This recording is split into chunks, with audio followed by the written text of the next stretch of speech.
o que tem na minha sacola. Muito obrigada por você ter aceito. Você sabe que eu sou sua fã número 000. A gente já se esbarrou em tantos momentos de nossas carreiras, né? Sim. Então, assim, a gente se acompanha, né? Então é sempre muito bacana também lhe ver.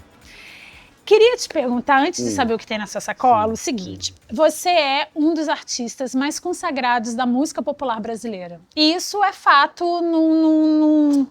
não tem muito, fato não tem contra-argumento, é fato. Só que a sua alma é roqueira, né? Sim, que bom, Fabiana.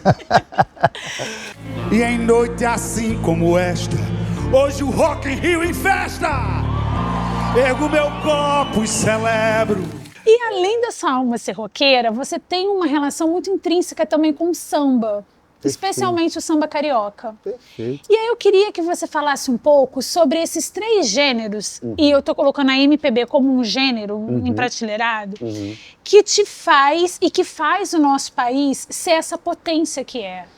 Ai, que bom que você me propicia falar um pouco sobre realmente a minha formação. Quando eu cheguei no Rio de Janeiro, já fazendo um tipo de música, digamos, híbrida, isso já não estava mais acontecendo. Primeiro, a música nordestina já não tinha toda aquela evidência. Surgia o rock com uma força descomunal, saindo das garagens para tomar conta de tudo. E por falta de catálogo, eu não encaixava. A grande verdade é que quem me recebeu no Rio de Janeiro foi o samba, porque eu tinha um amigo que me levou no Cacique de Ramos, quando um grupo de compositores, que naquela época eu não sabia quem era, o Cacique estava fazendo uma festa para mostrar canções para o disco de Bete Carvalho, que ela ia lançar. Eu vi pela primeira vez, oh, coisinha tão bonitinha, você tem noção do que é isso? Eu vi essa música sendo mostrada. Que incrível, né?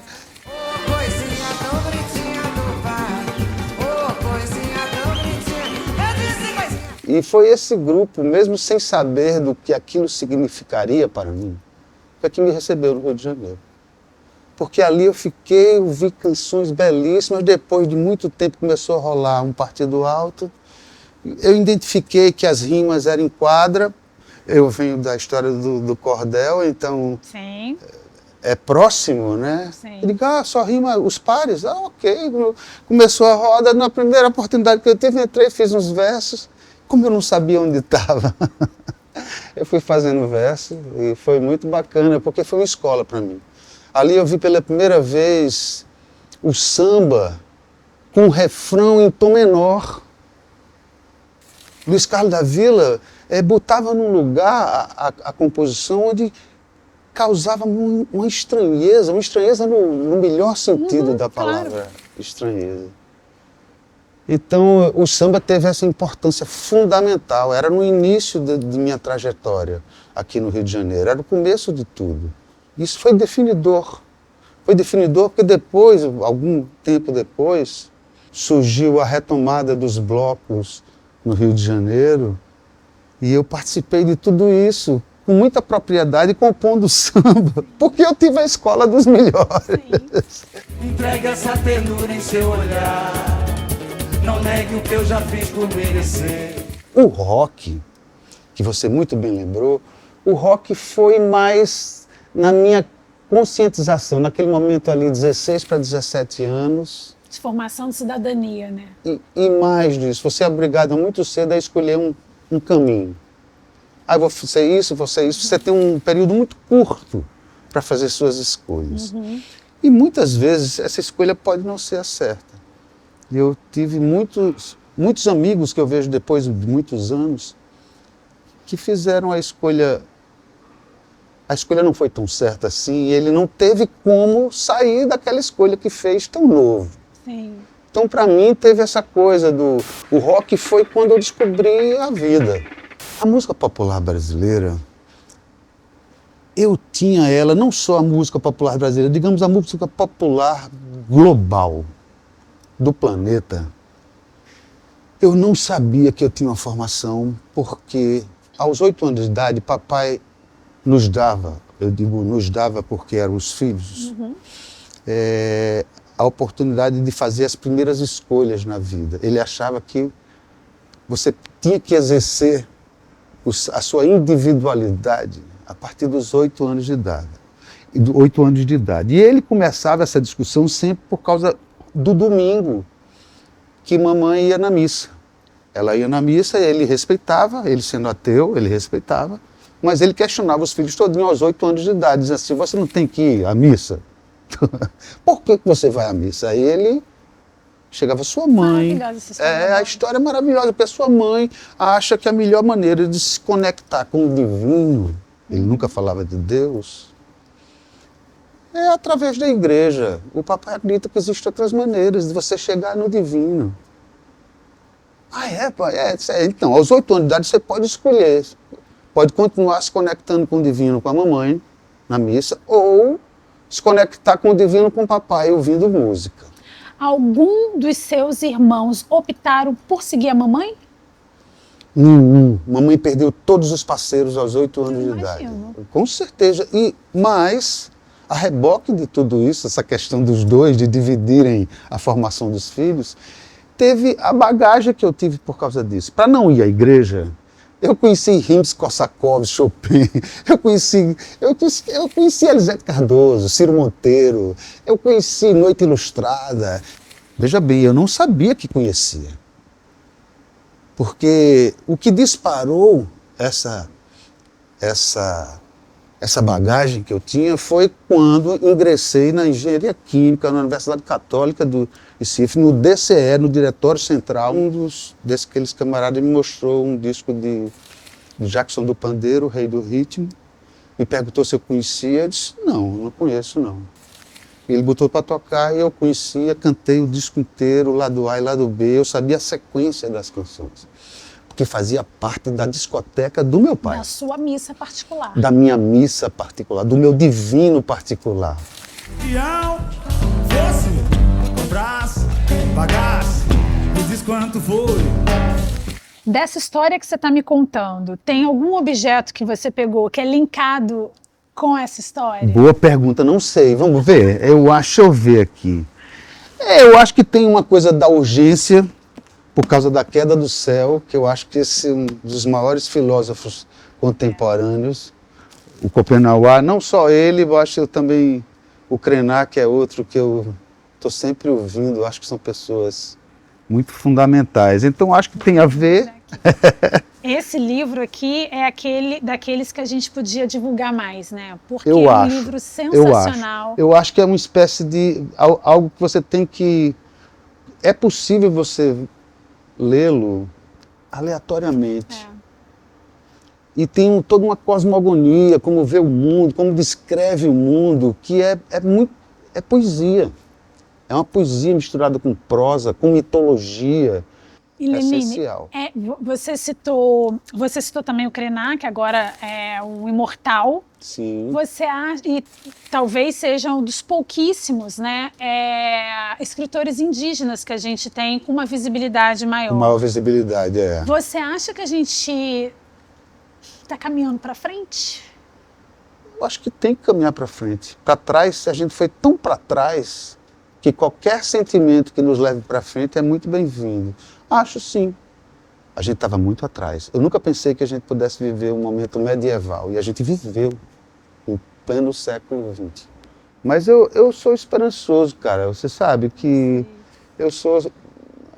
a vida já nos mostrou, depois de pelo menos 5 exterminações em massa que o planeta já sofreu, que a vida dá um jeito de dar uma volta. Ela volta para ocupar e evoluir, né? Agora, a gente, quanto espécie, eu beirei uma certa misantropia depois da pandemia, do pandemônio, porque isso gerou um falso descrédito no ser humano. A gente ficou tomado por aquele sentimento escuro. Eu estava lendo uma pesquisa na semana passada que o maior problema hoje das pessoas é a descrença. A gente não acredita em nada mais. A gente não acredita em Deus, a gente não acredita nas pesquisas, a gente não acredita no governo, a gente não acredita no outro. Isso. Mas foi feito isso sistematicamente. É a dissimulação. Você diz uma coisa e prega outra. E eu sou, de alguma maneira, eu não sou tão pessimista porque eu me espelho no coração. O coração tem a sístole, tem a diástole. Tem uma hora que vai para frente, tem uma hora que vai para trás. Eu nunca imaginei que fôssemos tão para trás, mas o fato é que eu continuo acreditando no poder de superação do ser humano. Só que eu acho que a gente chegou num ponto, talvez, a gente tenha chegado num ponto de não retorno, quanto ao equilíbrio do planeta. Há de ser leve, levar suave. Você acha que isso reflete na forma como as pessoas no mundo inteiro é atravessada pela sua arte? Eu prefiro acreditar que as pessoas, através da arte que eu faça, ajudem a elas a reconhecer o mundo. Eu acho que eu faço crônica. Eu fui ao longo da vida criando um repertório de reportagens, como se eu tivesse muitos contos que eu fui fazendo. Teve um momento que eu comecei a fazer romance, mas na maioria das vezes, para mim, eu vejo os meus contos. Cada canção é um conto. O que mais tem na sua sacola? Aí, por causa, primeiro, da botânica, né? Aí eu escolhi isso aqui, a linguagem sentimental das flores. Que tem tudo a ver com o que a gente está falando também. Tem tudo a ver. E tem tudo a ver que a base de qualquer vida, para qualquer vida evoluir, os vegetais é que dão.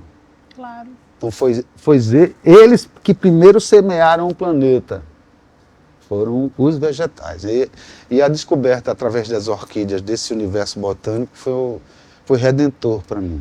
Porque me deu uma paixão. Eu nunca imaginei que eu poderia ter uma paixão. Eu fico catalogando em sebo. Acabei de fazer uma... Quando é que surgiu essa paixão? Surgiu, cara, porque quando a gente comprou um sítio na região serrana, a primeira coisa que eu fiz, ele estava um pouco abandonado, as coisas assim. A primeira coisa foi chamar um amigo, que era engenheiro agrônomo, para ver o que é que tinha ali naquelas árvores e tudo, que era uma curiosidade minha. Sim. Para minha sorte, tinha, naquele momento eu não sabia ainda, tinha uma orquídea florida, um catacetum. Hoje eu sei. Mas naquele momento eu não sabia o que é isso ali, que parece uma doença da planta, um parasita. Aí o caseiro, que vinha junto do pacote, Sim. chegou e disse, isso é uma parasita. E o engenheiro disse, não, cara, isso não é parasita, isso é uma orquídea. Como assim? Aí toca. Essa, inclusive, ela tem as flores hermafroditas. Porque num mesmo talo de flores, ela pode dar as flores fêmeas e as flores machos. Para não se autopolinizar, ela faz isso em épocas diferentes. Olha só. Isso tudo foi assim. O cara falou isso e... Como? Então isso abriu uma janela que foi... Rapidamente eu comecei a aprofundar isso. E como a música, nesse sentido, é muito generosa, ela me leva em todo canto. E já naquele momento, no início, a gente viajava com os equipamentos. Uhum. Então eu sempre no caminhão tinha uma case de plantas. E onde eu ia tocar, eu fazia uma pesquisa ali, onde tinha campo de altitude, onde tinha os lugares propícios para ter flores. Aí fazia uma pesquisa na região para saber quem gostava disso. Aí eu ia já na pessoa certa para pegar a planta endêmica que eu queria. Eu fui fazendo um banco genético das plantas brasileiras através da música.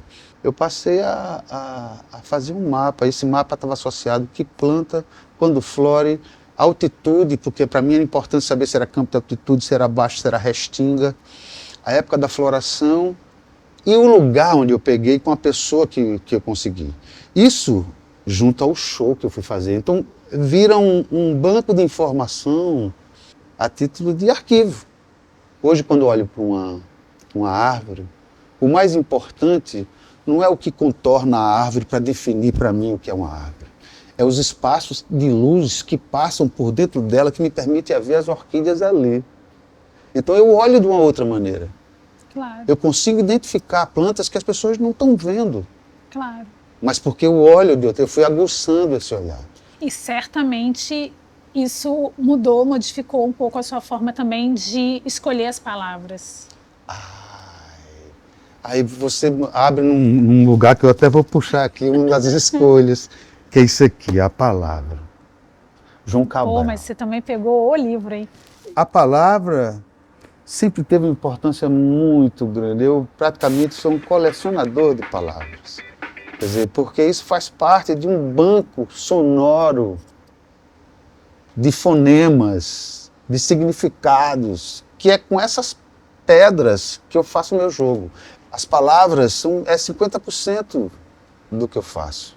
Eu quero saber de onde ela vem, eu quero saber da etimologia, por que eu falo assim, né? De onde vem o catabi, do cut-a-bit, de onde vem, como ela vai se transformando e como a língua brasileira, e a gente tem que dizer isso não só por esse híbrido de português que a gente reinventou, mas também por todas as línguas das nações primordiais, que a gente nem sabe se perdeu e não tem o conhecimento. Eu acho que a gente, no caso da língua portuguesa, a gente criou invenções de fonemas que botou é outra língua. A língua portuguesa no Brasil, né? A língua brasileira. Sim, eu ouvo dizer porque a língua brasileira também é um panteão de línguas. Sim, sim. Mas no que diz respeito a essa língua brasileira que nós herdamos do português, do luso, a gente botou em outro lugar. Sim. A gente inventou vogais, sons de vogais diferentes. Sim. A gente inventou maneiras de falar não tão cerrado. A gente começou a articular. Isso é seduzir com a palavra. Então a palavra ganhou uma malemolência. Isso, ganhou um molejo, cara, ganhou um relevo. E isso é um grande material para quem trabalha como eu com música. A sombra do futuro, a sombra do passado, assombram a paisagem. E Lenine, você é consciente disso tudo, estudioso disso tudo, na hora que você pensa um novo trabalho, deve dar um tilt, né? Que caminho que eu vou? Novo trabalho, quando você tem isso, é um ímpeto. Né? É você que se impõe querer fazer um disco ou não. Simples assim. E pegar todas as referências para colocar naquele trabalho. Não pode ser assim. Eu depois, desde o chão, que eu faço disco de uma maneira em bloco. Eu ainda faço álbuns. Eu sou um anacronismo só, você entende? Porque eu continuo fazendo álbuns, as pessoas fazem single, EP. Eu faço álbum. E fazer um álbum, para mim, significa muitas coisas. Não é só fazer as canções e ter canções inéditas. São como capítulos de um romance, capítulos de uma narrativa que você cria, que antecedeu tudo isso, dizer que coisas são importantes de se falar hoje. Desde o chão eu tive essa ligação com... Porque quando eu fui gravar o Ilipês, tinha se passado 10 anos desde o Baque Solto. Então eu produzi durante esses 10 anos músicas que durante alguns discos... As gavetas foram sendo... Justamente, porque senão fazer um disco. Então 50% eu já tinha de canções. Teve um momento que isso, quando eu fui fazer a trilha para o Grupo Corpo, a primeira vez quando eles me chamaram para fazer, e eu entrei no estúdio sem nada, decupado. E eu adorei isso. Então eu passei a fazer discos, e agora não é diferente, de uma outra maneira. Eu decupo uma linha de pensamento onde se encaixam várias visões. Eu decupo uma narrativa onde eu tenho que falar disso, depois eu tenho que falar sobre isso. Isso aqui eu não posso deixar de... Então eu vou criando... No Nordeste a gente chama isso cerca Lourenço. Você fica em volta da coisa, construindo. Aquilo só tem materialidade para você. Para mim, no caso. Mas eu vou criando isso. Então quando eu realmente começo a fazer, eu já decupei bastante. Quando esse disco começa a ser materializado no estúdio, ele já nasceu há muito tempo. Sim. Num caso agora, por exemplo, eu estou fazendo o que eu vou lançar ainda esse ano. um projeto novo. Esse projeto eu parei na época da pandemia. Eu estava, antes de começar a pandemia, já tinha esboçado, já tinha ganhado esse tempo de decupagem, já tinha dito, não, tem isso. E quando veio a pandemia, eu disse, não quero nada, não estou afim de fazer nada. E se não fosse o núcleo familiar, eu tinha ficado nessa, porque eu realmente não queria mais fazer núcleo. Sim. Não tem o mesmo sentido. Naquele Sim. momento não tinha o mesmo Sim, sentido. sim. E quando voltou tudo isso, vamos voltar, eu tive que ouvir de novo. Já foi outra coisa. Porque eu já estava ouvindo uma coisa que eu tinha esquecido depois de decupar muito, aonde eu queria chegar com um aglomerado de canções. E como a gente também é signo e ressignificado, signo e ressignificado o tempo todo, né? Aí o bacana é que passa um tempo, você quer lá e você confirma. Isso é muito bom. Então o que você confirma está ali. Então, ali é isso aqui, essa função é essa. Então eu estou no meio de um disco fazendo assim, que a gente retomou, eu e o Bruno, e devo lançar até o final do ano. O que mais tem nessa sacola, já que você já deu pra gente esse presente de foi saber muita que até coisa. o final do A ano outra vai coisa, ter uma das disco. primeiras coisas, uma das primeiras viagens que eu fiz para fora do Brasil foi com Suzano, o Olho de Peixe, e a gente foi para o Japão. Aí a minha escolha foi isso aqui, 1000 anos de mangá. E você gosta de um quadrinho, né? Adoro um quadrinho. Eu peguei, essa foi outra coisa muito bacana, porque a gente lançou o disco em 92, 93. 95 a gente fez essa turnê, 94 ou 95, é porque eu não estou com muita certeza. Foi a primeira viagem que a gente fez e foi logo para o Japão e ficamos 1 mês e pouco. E o Japão é incrível, né? O Japão subverteu minha ideia do que eu conhecia, do que eu imaginava que seria o mundo. E descobri que todos os lançamentos editoriais dele, 90% é de quadrinho, é de mangá. Os livros de história, os livros de geografia. Eu trouxe 2 malas gigantescas de mangá. Coincidentemente, naquela época, era o final dos 80, início dos 90, teve um grande boom editorial de quadrinhos. Sim. E foi editado no Brasil todas essas séries, Frank Miller, Moebius, a gente descobriu toda essa moçada naquele momento. E tudo que era lançado nas bancas, em fascículos. E eu colecionei isso. Então, esse momento de voltar com 2 malas cheias de coisa que só muito tempo depois as pessoas iam falar de Vagabond, de Akira, isso tudo eu já estava vendo lá. Foi realmente importantíssimo. Daí o 1000 anos de mangá. E a gente está falando aqui dessa coisa analógica, nada substitui um livro, né, Não, na mão, ainda mais de mangá. De pegar, você faz como um livro de mangá lendo no Kindle? Como? Eu acho que as gerações mais novas fazem isso tranquilamente. A gente talvez romantize essa coisa. Acho, porque eu sou como você. Eu acho que a experiência palpável, material de você ir passando. E comparando páginas, uma página, mangá é desenho o tempo todo. Como é que você faz? Eu gosto. Eu tenho muito livro em casa. Eu imagino. Muito. E eu sou muito curioso. Então eu tenho os setores. Ficção científica, meu Deus do céu, porque isso foi uma paixão profunda. E você já leu todos os livros que você tem? Ou você Sim, tem que ser. Que eu tenho mais livro não lido do que lido ultimamente. Não, eu acho que ultimamente tem acontecido isso. Não tem dado tempo para receber umas coisas que você vai encarar por... Aí você vai priorizando. Sacou? O seu interesse é tão amplo que se você for dar vazão a todo ele, você não vai abocanhar. Sim. E é tudo organizado na sua estante. É porque eu quero ter o acesso, sabe? Claro. Porque eu fico me lembrando, lógico que eu não me lembro tudo, mas a impressão que cada disco também, de cada livro, deixa em você um sentimento. E às vezes você procura para ter esse sentimento novamente. Sim. E algumas coisas ficam marcadas, páginas, textos, parágrafos, né? Que aquilo bate em você de uma maneira diferente. Então, eu gosto de ter.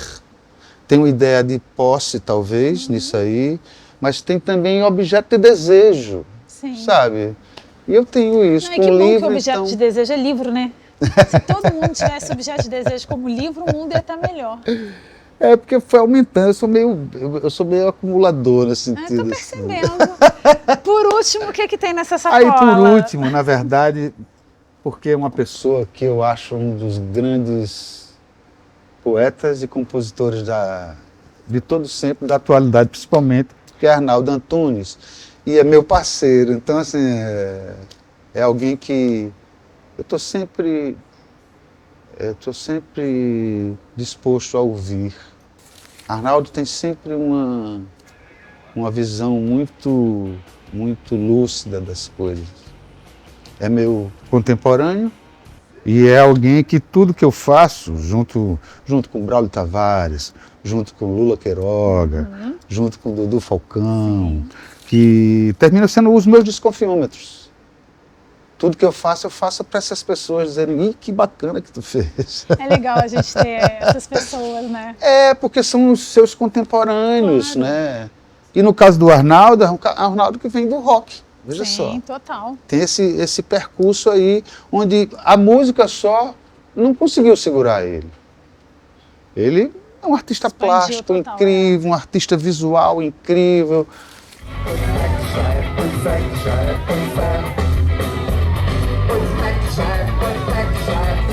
E o Arnaldo tem uma coisa que eu falo com ele, que talvez ele seja o único artista da geração dele que transitou entre o experimental e o popular de uma maneira plena nos dois. Porque o que ele faz com os tribalistas é extremamente popular. Sim, sim.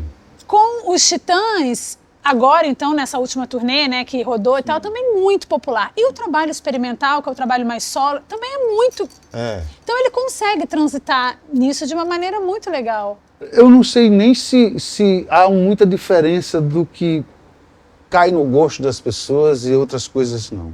Eu acho que o lance dos tribalistas também é uma trinca muito poderosa, muito, né? Eu gosto dessa ideia de você, quando faz um projeto, é um projeto. E eu reconheço no Arnaldo essa mesma coisa, de cada projeto é um projeto. E ele se atira sem medo, né? Como deve ser. Né? Então eu acho que é um parceiro querido que eu quero muito bem e que admiro muito. Você usou uma palavra na nossa conversa que também explica muito o Arnaldo. Você falou estranheza, da melhor maneira possível. É muito Arnaldo isso, muito, né? Eu sempre falei isso, não por causa do que a gente está falando do Arnaldo aqui, mas eu sempre disse que eu tenho uma senhora que está ao meu lado aqui, sempre bisurando aqui, buzinando aqui, que eu chamo a senhora estranheza. Ela é que diz, não, isso aí eu já ouvi. Não, isso aí não, já foi. Não, isso aí foi num lugar, não, pai, isso não tem nada a ver.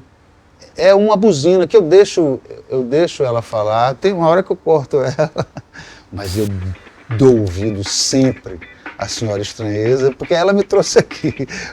Foi com o aval dessa senhora que eu construí um repertório.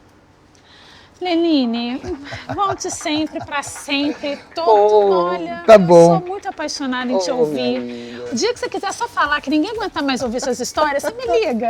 Eu sou plateia nova. A Botânica vai fazer isso, porque ninguém aguenta mais. Em casa ninguém aguenta. Pode me ligar que eu fico lá quietinha, fazendo perguntas e te ouvindo. Obrigado mais uma vez. Obrigada, sempre. Mas é sempre muito bacana.